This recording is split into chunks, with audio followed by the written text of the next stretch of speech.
Assalamu alaikum. How are you all? I hope you are fine. Today we are going to study activity book of English. Open your page number 8. And do you know which letter is this?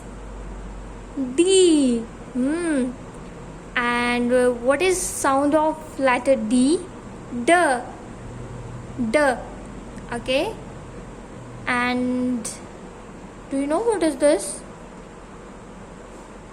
Duck. Duck.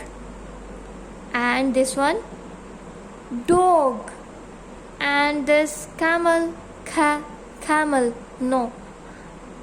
And the doll. The door.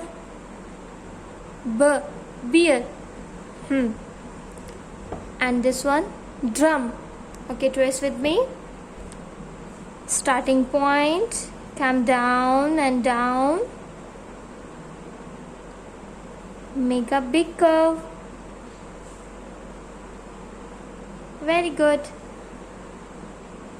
This is capital D and this is small d. Starting point, make a curve, go up, come down, make a small curve. Okay, color the pictures that begin with D. Deer, duck, dog, doll, door. Okay, Allah Hafiz.